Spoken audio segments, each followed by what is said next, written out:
Over the weekend, Nigeria experienced one of its deadliest attacks of the year. On Saturday, the 3rd of January, heavily armed gunmen stormed Kasuwan Daji Market, located in Demo Village, which is in Niger State, Nigeria. Hello and welcome back to the channel. I'm your host Z, and today's story is all about the Nigeria market attack, which is also deepening a national security crisis. According to police and eyewitnesses, the attackers arrived on motorcycles, opened fire indiscriminately on civilians, set market stalls and nearby homes on fire, and also looted food and supplies.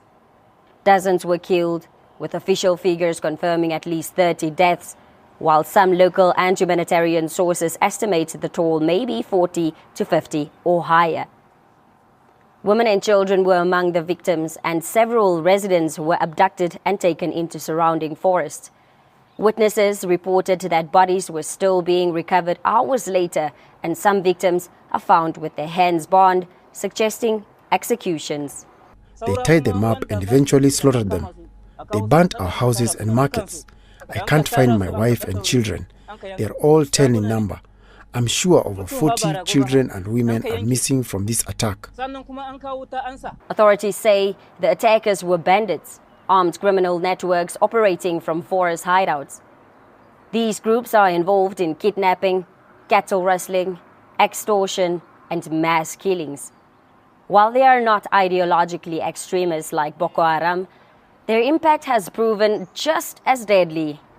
They exploit weak rural policing, ungoverned forest regions, and slow military response times, often wielding weapons that outmatch local security forces.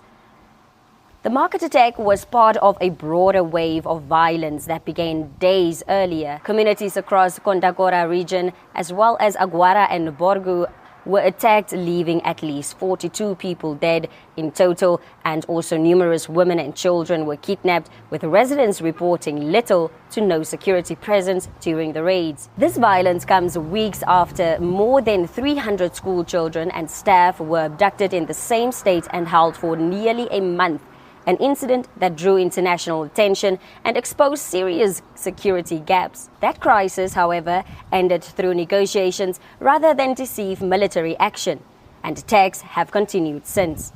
In response, President Bola Tinubu has condemned the attack and ordered security forces to pursue the predators and rescue hostages. I have also directed that all abducted victims be urgently rescued and that security operations around vulnerable communities, especially near forests, be intensified. The United Nations has called for stronger protection of civilians and schools, while opposition figures, including Peter Obi, have criticized the government's handling of security, which I feel is long overdue. In a statement, the UN Children's Fund stressed that this tragic incident is yet another stark reminder of the urgent need to protect children, schools, and the personnel they rely upon to learn safely.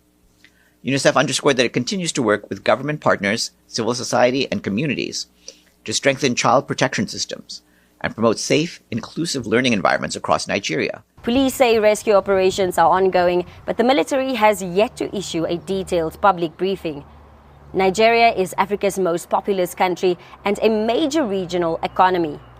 As insecurity spreads, it threatens trade routes, food supply chains, cross-border stability, and migration patterns across West Africa. All the children were taken, even the smallest one. All 5 of my children were there. Nothing remains. This is not random violence. It reflects a systematic security collapse in parts of Nigeria where schools, markets, villages, and highways are no longer safe. Until the root causes are addressed, the violence is likely to continue escalating with regional and global consequences. So I personally feel that when they had that first crisis that made global headlines, they were already supposed to take a look at their security crisis. But yeah, that's just my take. What do you think about it? Share your views with me in the comment section.